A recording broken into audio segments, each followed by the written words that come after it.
Genocídio. Substantivo. Ato visando o extermínio de todo um povo ou grupo étnico, religioso, político, etc. O que é o genocídio, pessoal? O genocídio é quando o agente, quando o criminoso, tem a intenção de extinguir um grupo. Esse grupo pode ser um grupo racial, por exemplo, a raça negra ou a raça branca. Pode ser um grupo étnico. Pode ser um grupo religioso. Seja qual for a identidade desse grupo, a intenção do criminoso é extinguir o grupo. Sempre tem que haver esse dolo, essa intenção. Se, por exemplo, eu mato 150 pessoas dentro de um banco para poder roubar o cofre do banco, a minha intenção não era extinguir o grupo, a minha intenção era roubar o banco. Então eu não tenho um genocídio. Mas se a minha intenção é de exterminar aquele grupo, eu tenho genocídio.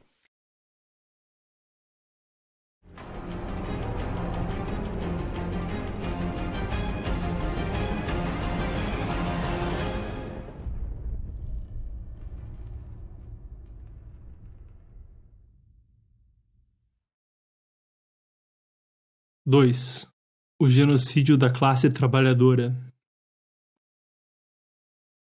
Das teorias de Marx à retórica dos regimes comunistas totalitários, tudo está repleto com o princípio da dependência do proletariado dos trabalhadores e camponeses e com promessas de representar seus interesses. Mas na prática foi a classe trabalhadora quem sofreu os maiores abusos sob o sistema comunista. A repressão aos trabalhadores e camponeses soviéticos. Em 1918, depois que Lenin encerrou ilegalmente a Assembleia Constituinte, os trabalhadores foram os primeiros a resistir à ditadura comunista. Protestando contra a dissolução da Assembleia, dezenas de milhares de trabalhadores de Petrogrado e Moscou realizaram marchas e manifestações. Soldados bolcheviques reprimiram a agitação com força letal, atirando nos manifestantes e cobrindo as ruas de Petrogrado e Moscou com o sangue dos trabalhadores. O maior sindicato do país, a União Russa dos Ferroviários, anunciou uma greve em protesto contra o golpe bolchevique e recebeu amplo apoio de muitas outras organizações trabalhistas. Assim como fez com os trabalhadores de Petrogrado e Moscou, o Partido Comunista da União Soviética abateu os grevistas com suas forças armadas, e a União Russa e outros sindicatos independentes foram proibidos. As organizações trabalhistas restantes foram gradualmente obrigadas a se submeterem ao controle do Partido Comunista da União Soviética. Na primavera de 1919, trabalhadores famintos em cidades por toda a Rússia realizaram greves diversas vezes para exigir as mesmas rações que os soldados do Exército Vermelho, os direitos à liberdade de expressão e a eleições democráticas, e a abolição dos privilégios políticos concedidos aos comunistas. Todos estes movimentos foram controlados pela Cheka, uma polícia secreta que prendeu ou fuzilou os grevistas. No verão de 1918, a Rússia enfrentou uma imensa escassez de alimentos devido à guerra civil em curso. Em junho, com o país à beira da fome, Lenin enviou Joseph Stalin para Tsaritsyn para confiscar grãos da bacia do Volga, tradicionalmente uma terra farta da agricultura russa. A tirania do Partido Comunista da União Soviética instigou a resistência dos camponeses. Em agosto de 1918, os camponeses da região de Penza organizaram uma revolta armada e o tumulto rapidamente uniu as regiões próximas. O Partido Comunista da União Soviética enviou tropas para suprimir as revoltas e Lenin enviou um telegrama aos bolcheviques de Penza. Essa é a tradução do historiador britânico Robert Service do telegrama original em russo. Enforque e certifique-se de que o enforcamento ocorra diante dos olhos do povo. Não menos que 100 proprietários de terras conhecidos, homens ricos, parasitas. Publique seus nomes, saqueie toda a safra deles, escolha reféns de acordo com o telegrama de ontem. Façam de tal forma que por centenas de quilômetros nos arredores as pessoas possam ver, tremer, saber, gritar. Antes da Revolução de Outubro, Tambov era uma das províncias mais ricas da Rússia. Para confiscar seu alimento, a União Soviética organizou muitas equipes de requisição de grãos e as enviou para a região. Mais de 50 mil agricultores de Tambov formaram milícias locais para lutar contra as equipes de requisição do Partido Comunista da União Soviética.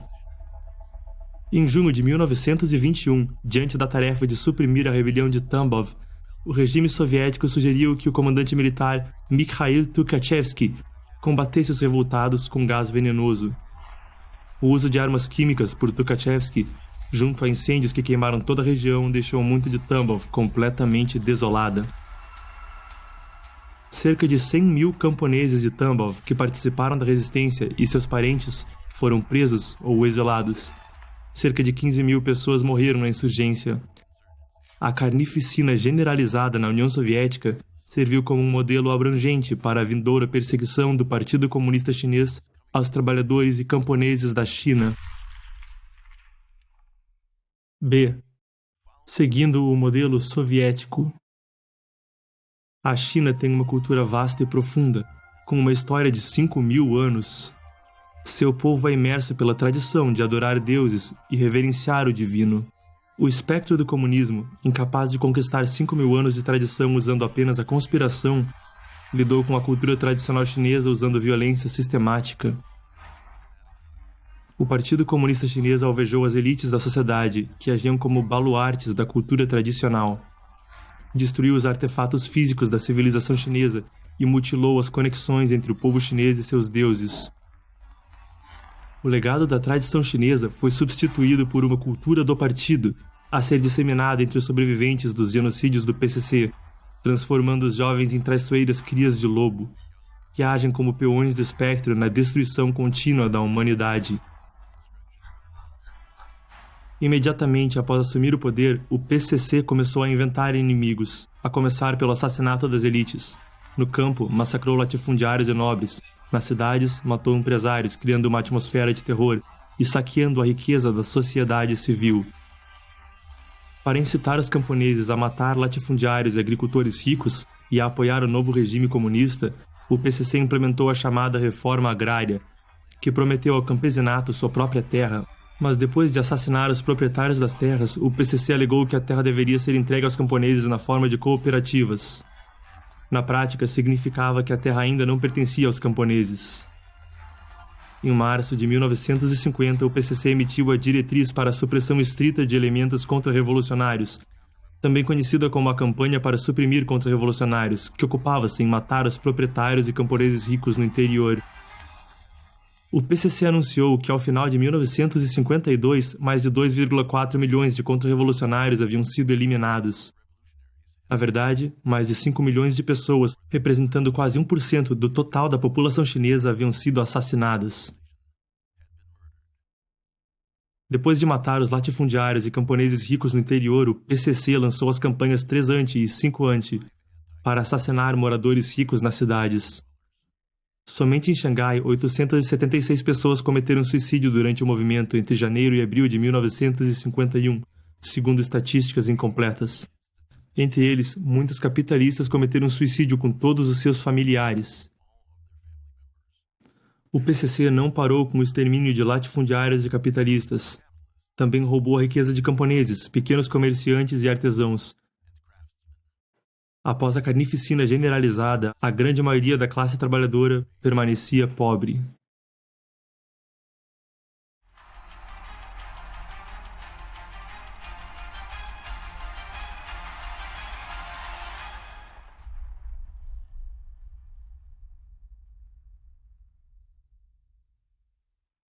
(3) A brutalidade absoluta do Partido Comunista. A. Atrocidades do comunismo soviético. Gulags. A inspiração para os campos de morte de Hitler. Em 5 de setembro de 1918, Lenin ordenou a criação do primeiro campo de concentração soviético nas Ilhas Solovetsky, para encarcerar, torturar e assassinar presos políticos e dissidentes que se opuseram à Revolução de Outubro. O Partido Comunista da União Soviética, na sequência, construiu uma constelação de campos de concentração em toda a União Soviética, os notórios Gulags, campos de trabalho da era stalinista. O sistema Gulag, o termo Gulag sendo uma abreviatura em russo para Administração Geral de Campos e Colônias de Trabalho Corretivo, cresceu a uma escala monstruosa sob a liderança de Stalin, enquanto o Partido Comunista da União Soviética intensificava seu terror político e realizava expurgos ainda maiores. À época da morte de Stalin, em 1953, havia 170 departamentos de Gulag, administrando mais de 30 mil campos individuais espalhados por toda a União Soviética, no que Alexander Solzhenitsyn notoriamente nomeou o arquipélago Gulag em seu livro homônimo. Em seu trabalho documental, Solzhenitsyn listou 31 métodos diferentes usados pela polícia secreta soviética para esgotar as forças de seus prisioneiros e forçá-los a confessar qualquer crime. Aqueles enviados ao Gulag sofriam de uma constante escassez de alimentos e roupas enquanto eram forçados a realizar trabalhos penosos por de 12 a 16 horas por dia no frio congelante do inverno russo. O número de mortos foi enorme. Muitas pessoas foram presas junto de toda a família, com maridos encarcerados e esposas exiladas. Nem mesmo os idosos, alguns já na casa dos 80 anos, foram poupados. Os condenados variavam desde elites do alto escalão do partido, líderes de Estado e comandantes militares, a cidadãos completamente comuns de toda a sociedade civil, incluindo crentes religiosos, engenheiros, técnicos, médicos, alunos, professores, operários fabris e camponeses. É comum as pessoas acreditarem que os campos de concentração foram uma criação nazista, mas na realidade o sistema Gulag soviético foi o precursor de formas semelhantes de repressão em todo o mundo, em regimes comunistas e não comunistas. De acordo com o ex-oficial da inteligência militar soviética e conhecido historiador Viktor Suvorov, antes da Segunda Guerra Mundial, Hitler enviou oficiais da Gestapo à Rússia para conhecer e estudar a experiência acumulada pelos soviéticos na construção do Gulag. De acordo com estimativas conservadoras, mais de 500 mil prisioneiros morreram no sistema Gulag entre 1930 e 1940. Durante os anos de terror de Stalin, antes da guerra, o sistema foi dissolvido em 1960. Em 2013, um site da mídia estatal russa relatou que mais de 15 milhões de pessoas foram condenadas e presas nos campos de trabalho do Gulag, e mais de 1,5 milhão morreram. Mortes por inanição. Os regimes comunistas muitas vezes mataram gente através da fome.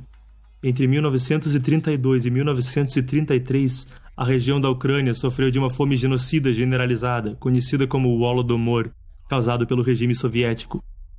Após a Guerra Civil, a agricultura coletiva compulsória do Partido Comunista da União Soviética encontrou resistência generalizada do campesinato ucraniano. Para lidar com isso, o regime soviético classificou a maioria dos agricultores habilidosos como kulaks e exilou-os na Sibéria Ocidental e nas repúblicas da Ásia Central. A remoção dos kulaks foi uma perda imensa para a agricultura ucraniana e, em 1932, a produção despencou. No inverno entre 1932 e 1933, o governo soviético cortou o fornecimento de alimentos para a Ucrânia e ergueu cercas de segurança ao longo das fronteiras da república. No início, ucranianos sobreviveram com os vegetais e batatas estocados em suas casas, mas estes logo foram confiscados pelas autoridades do partido. Um grande número de agricultores morreu de fome. Em desespero, as pessoas alimentavam-se de carcaças desenterradas de gatos, cães e gado, e até do canibalismo. As autoridades impediram os provincianos de viajar para as cidades em busca de comida. Muitas pessoas morreram de fome caminhando ao longo das ferrovias. A fome do Holodomor fez de mais de 1 milhão de crianças ucranianas órfãs. Muitas delas ficaram desabrigadas, e não havia escolha a não ser mendigar por comida nas cidades. Para eliminar esse constrangimento, Stalin assinou ordens autorizando a polícia a fuzilar crianças de até 12 anos. As estimativas do total de mortos durante o Holodomor variam de cerca de 2,5 milhões a 4,8 milhões de pessoas. Durante a fome, os corpos das vítimas podiam ser vistos por toda parte nas ruas de Kharkov, a capital ucraniana. O grande terror chega à elite soviética. O propósito do espectro comunista é destruir toda a humanidade, incluindo eventualmente seus próprios seguidores. Isso aconteceu durante a era stalinista, enquanto o Partido Comunista da União Soviética realizava expurgos sangrentos entre seus próprios escalões. A partir de 1928, Stalin alvejou os escalões superiores da liderança comunista.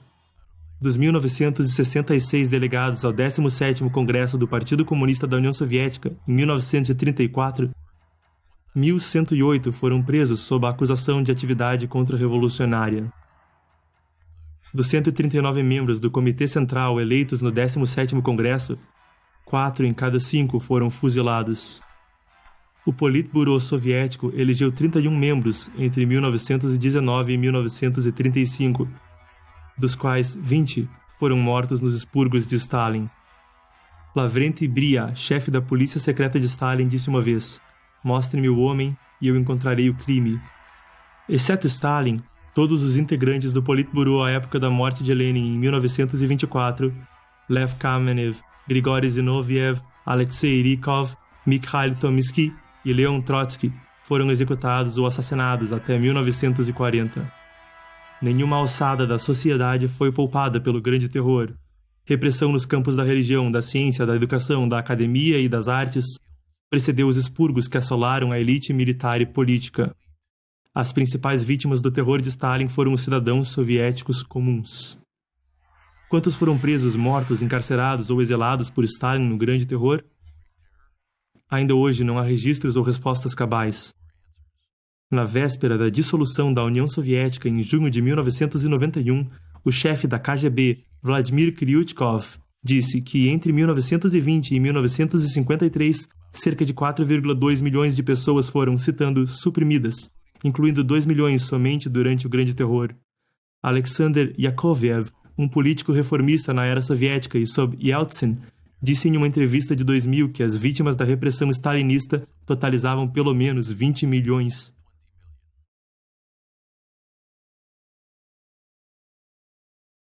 B. Atrocidades do PCC. De 1949, o ano em que o regime do Partido Comunista Chinês, ou PCC, foi estabelecido, a 1966, dezenas de milhões de chineses perderam a vida na campanha para suprimir contra-revolucionários, nas campanhas 3 anti e 5 anti, na campanha antidireitista e na grande fome causada pelo grande salto para a frente. Esse período foi seguido por lutas sangrentas dentro do PCC. Conforme uma nova geração de chineses criados para serem filhotes de lobo ateus, doutrinados pela educação e pela cultura comunista do partido atingia a maioridade, o espectro comunista lançou uma campanha de carnificina e destruição ainda mais desenfreada, para erradicar 5.000 anos de cultura tradicional chinesa. A Grande Fome Chinesa. Entre 1959 e 1962, a China passou pela fome mais genocida da história. Para enganar o mundo, o PCC ainda afirma que foram 3 anos de desastres naturais. Na verdade, em 1958, o PCC iniciou rapidamente o movimento da Comuna Popular e a campanha do Grande Salto para a frente. Esses esquemas ferozes, que esgotaram os estoques de alimento e dizimaram a produção agrícola chinesa, foram sustentados por uma infinidade de relatórios falsos, escritos por funcionários em todos os níveis de liderança, das regiões rurais às cidades. O PCC usou esses relatórios como justificativa para confiscar grãos dos camponeses, que foram obrigados a entregar sua comida, sementes e ração animal ao regime. Os órgãos administrativos do PCC em todas as alçadas enviaram delegados para o campo. Eles usaram tortura e interrogatórios para arrancar as últimas migalhas de comida dos camponeses condenados. Seguindo o exemplo dado pelos comunistas soviéticos, o PCC impediu que os aldeões fossem às cidades em busca de comida, causando a morte em massa de famílias e até mesmo aldeias inteiras. O canibalismo era generalizado, e os cadáveres das vítimas da fome abundavam pelo campo. Quando os camponeses eram vistos roubando para sobreviver, eram mortos. O grão apreendido pelo governo foi vendido por grandes quantidades de armamento soviético ou por ouro, que o PCC usava para pagar dívidas, enquanto fechava os olhos para a perda de vidas chinesas. Em apenas 3 anos, a Grande Fome Chinesa exterminou dezenas de milhões de pessoas. A Revolução Cultural, carnificina fanática e genocídio cultural. Em 16 de maio de 1966, o PCC publicou o aviso do Comitê Central do Partido Comunista Chinês, que marcou o início da Revolução Cultural.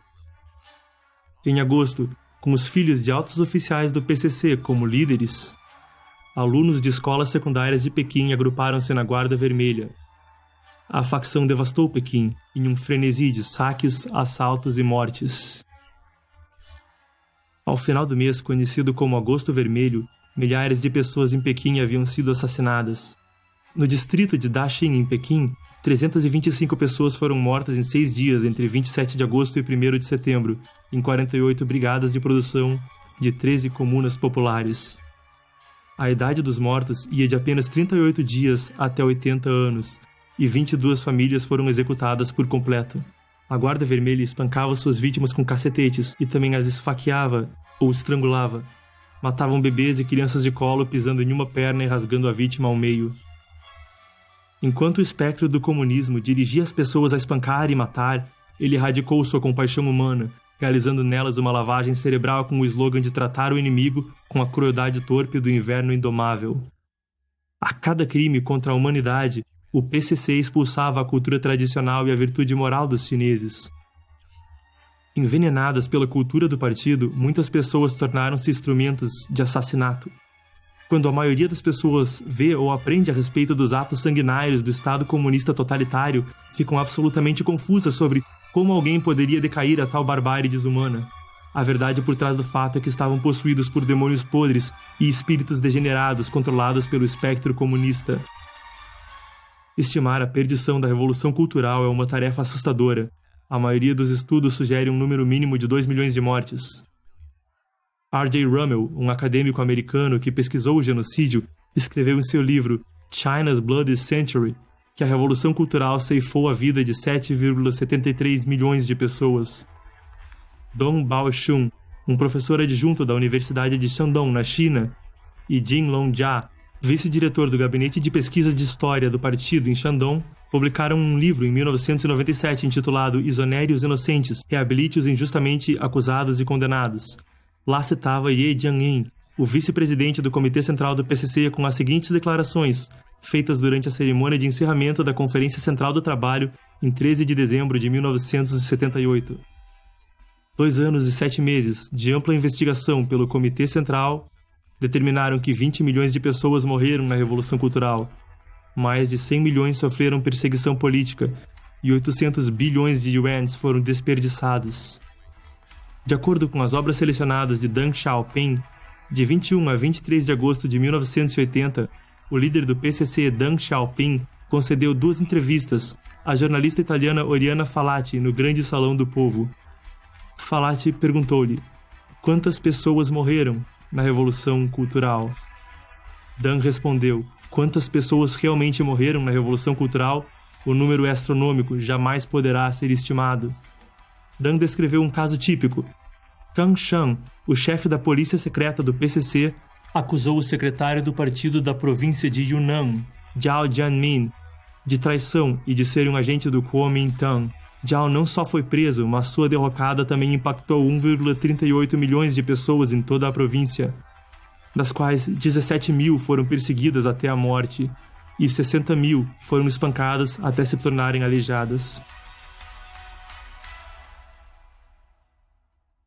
Mal sem precedentes, a perseguição ao Falun Gong. Décadas de violência assassina e doutrinação ateísta pelo Partido Comunista Chinês geraram um impacto imenso no alicerce moral da sociedade, arrastando-a muito abaixo dos padrões exigidos pelos deuses para a humanidade. Mesmo muitos daqueles que ainda acreditam em deuses são ignorantes da fé genuína, dado que estão encurralados nas organizações religiosas fraudulentas controladas pelo PCC.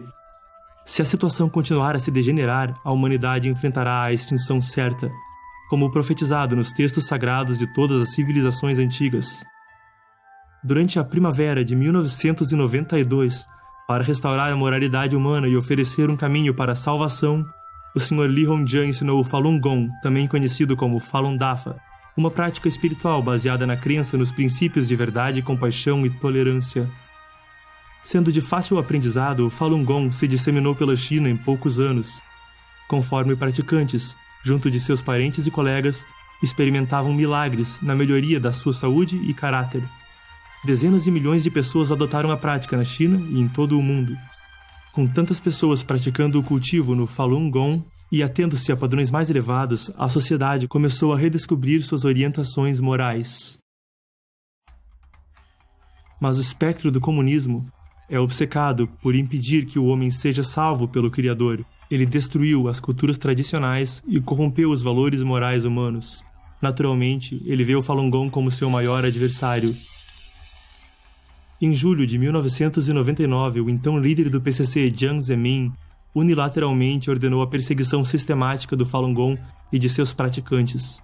Em uma campanha brutal que abarcou a totalidade da China, o PCC aplicou todos os métodos imagináveis, em seus esforços para cumprir a diretiva de Jiang. Mate-os fisicamente, leve-os à falência financeira e arruine suas reputações. Mídias do partido submeteram o povo chinês à propaganda incessante, repleta de ódio e calúnia ao Falun Gong, rejeitando seus princípios de verdade, compaixão e tolerância em favor da falsidade, maldade e luta. O espectro maligno levou a sociedade a novos níveis de degeneração moral. Em uma atmosfera de ódio e repressão que se reativava da dormência, o povo chinês fez vista grossa à perseguição ocorrendo ao seu redor, traindo budas e deuses. Alguns sacrificaram suas consciências e participaram da campanha contra o Falun Gong, ignorantes do fato de que haviam se condenado no processo. O espectro comunista não limitou a perseguição à China. Ele silenciou as nações do mundo livre enquanto o regime comunista deflagrou um frenesi de detenção, assassinato e tortura de praticantes de Falun Gong. Essencialmente subornado com incentivos econômicos, o mundo livre aceitou as mentiras do partido, dando aos perseguidores carta branca para cometer os crimes mais nefastos. Na perseguição ao Falun Gong, o PCC introduziu um mal nunca antes visto: extração forçada de órgãos de pessoas vivas. Como o maior grupo de pessoas presas por sua fé na China, praticantes do Falun Gong são mortos a pedido, abertos nas mesas de operações de hospitais públicos e militares, e seus órgãos são vendidos por dezenas ou centenas de milhares de dólares. Em 7 de julho de 2006, os advogados canadenses David Matas e David Kilgour, o ex-secretário de Estado canadense para a Ásia e o Pacífico, publicaram um relatório intitulado Bloody Harvest: The Killing of Falun Gong for Their Organs. Examinando 18 tipos de evidências, eles esclareceram sobre a monstruosidade do PCC, chamando-a de uma forma repulsiva de mal, nova neste planeta. Matas e Kilgour, trabalhando com investigadores internacionais, publicaram o relatório Uma Atualização para The Slaughter e Bloody Harvest, em junho de 2016, com mais de 680 páginas e contendo mais de 2.400 referências, comprovou, além de qualquer dúvida, a realidade e a escala da extração de órgãos de prisioneiros vivos realizada pelo regime comunista chinês. Em 13 de junho de 2016, a Câmara dos Representantes dos Estados Unidos aprovou por unanimidade a Resolução 343, exigindo que o PCC traga fim imediato à extração forçada de órgãos de praticantes de Falun Gong e outros prisioneiros de consciência. O lucrativo negócio de transplante de órgãos gerou fundos para a perseguição ao Falun Gong e atraiu clientes da China e de todo o mundo, tornando-os parte do genocídio do PCC. 4. A exportação do terror vermelho. A introdução do Livro Negro do Comunismo fornece uma estimativa aproximada do total de mortes por regimes comunistas em todo o mundo. Confirma um número de 94 milhões, incluindo o seguinte: 20 milhões na União Soviética, 65 milhões na China, 1 milhão no Vietnã, 2 milhões na Coreia do Norte, 2 milhões no Camboja, 1 milhão na Europa Oriental, 150 mil na América Latina, principalmente em Cuba, 1,7 milhões na Etiópia, 1,5 milhões no Afeganistão, 10 mil devido ao Movimento Comunista Internacional e os partidos comunistas não governantes. Além da Rússia e da China, regimes comunistas menores mostraram-se não menos dispostos a envolverem-se no mal absoluto. O genocídio cambojano é o mais extremo assassinato em massa executado por um governo comunista. De acordo com diversas estimativas, o número de cambojanos mortos pelo regime do Khmer Vermelho de Pol Pot varia de 1,4 milhões a 2,2 milhões, até 1/3 da população do Camboja à época. Entre 1948 e 1987, os comunistas norte-coreanos mataram mais de 1 milhão de seu próprio povo, através do trabalho forçado, de execuções e do internamento em campos de concentração.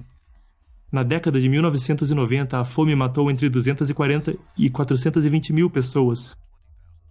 No total, entre 600 mil e 800 mil norte-coreanos faleceram por mortes não naturais entre 93 e 2008. Depois que Kim Jong-un chegou ao poder, ele cometeu assassinatos mais evidentes, com vítimas incluindo altos oficiais e seus próprios parentes. Kim também ameaçou o mundo com uma guerra nuclear.